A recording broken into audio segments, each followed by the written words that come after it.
Bonjour à tous, donc Laura Lesourd, je m'occupe donc de la com interne et de la marque employeur, pour le groupe Clasquin et donc je suis venue partager, notre expérience en tout cas qu'on a avec Gint, depuis 3 ans maintenant.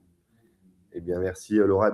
Moi, je suis ravi de pouvoir faire ce webinaire avec toi, Laura, aujourd'hui. Donc, aujourd'hui, on va parler de la structuration de la com interne sur le déploiement d'un intranet international dans un temps assez record. Alors, je vais commencer par me présenter. Florian Bouron, je suis le CEO de Gint. On reviendra un petit peu après sur la solution. L'objectif aujourd'hui, c'est qu'on se concentre sur le projet, sur les succès, quelles ont été les clés du succès. On finira par vous montrer un petit peu ce qui s'est fait. Alors, pour des raisons de confidentialité, on ne pourra pas forcément rentrer dans le détail de l'entièreté de l'intranet, mais on aura quand même le droit à une démo de certains espaces à la fin.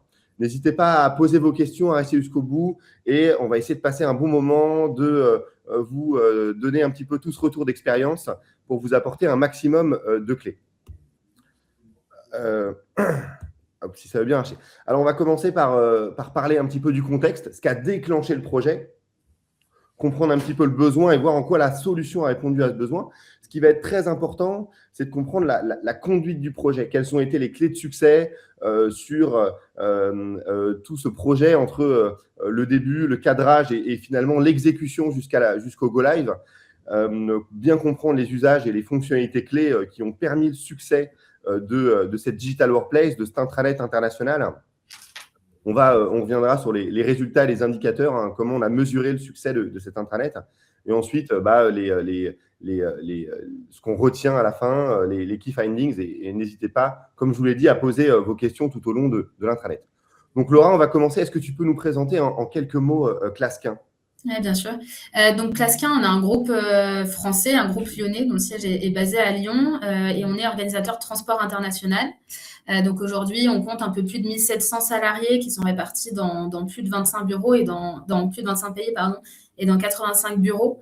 Et donc nous, en fait, on est là pour accompagner nos clients à organiser leur transport d'un point A à un point B sans avoir forcément en fait de moyens de transport en propre. Donc vous verrez jamais de bateau ou d'avion brandé Clasquin. Nous, on est là pour coordonner les prestataires finalement qui font ce travail-là. Et donc, on a la chance de travailler dans un environnement qui est très international et multiculturel aussi. Et c'est notamment l'un de nos enjeux qu'on a rencontré en tout cas et qu'on continue de rencontrer pour notre solution intranet. Merci Laura. Donc, un groupe très éclaté finalement avec beaucoup d'enjeux de langue, de population qui sont dans des endroits extrêmement différents et un grand enjeu de communication.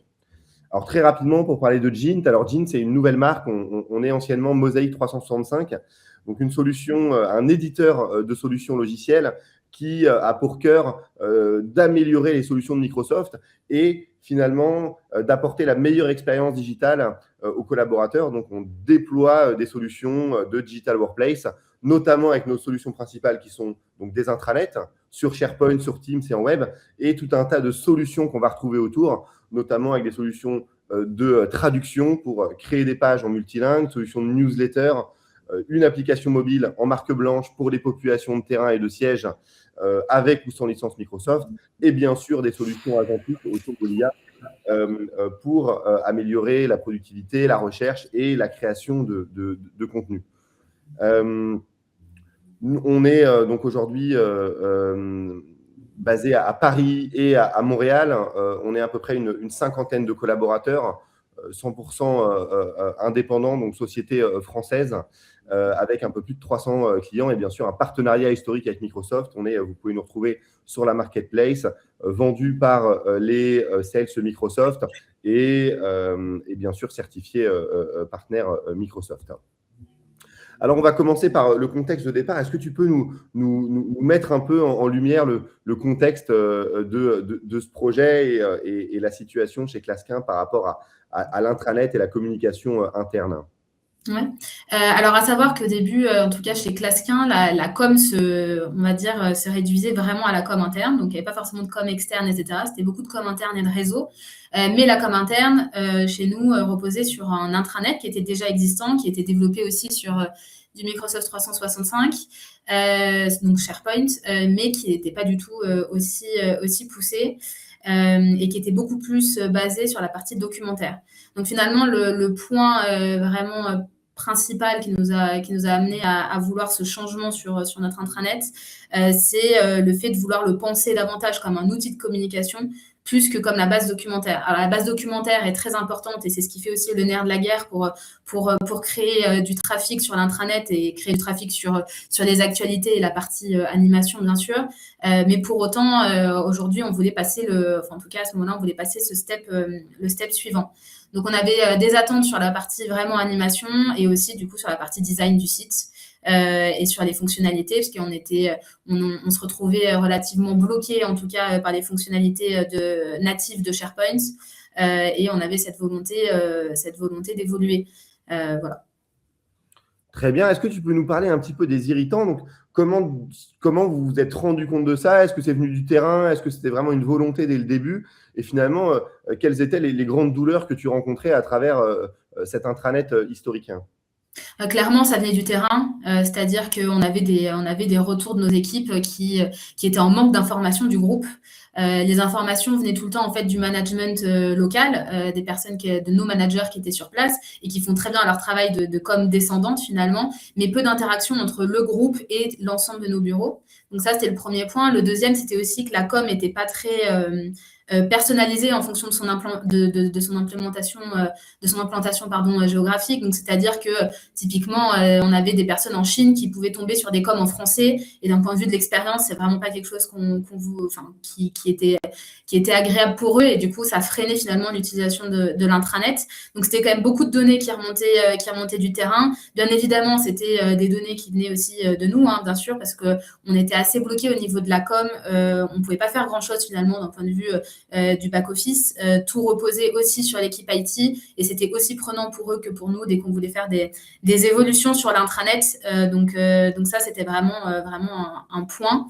Et bien sûr, après, le point principal qu'on avait dans la recherche, en tout cas de notre prestataire là-dessus, c'était qu'il fallait qu'on reste, pour des soucis de sécurité, bien évidemment, il fallait qu'on reste dans cet environnement 365.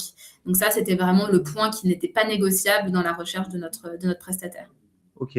Donc, il y avait une communication très centralisée. Finalement, peu de personnes communiquaient, très descendant, peu d'autonomie et finalement pas d'audience.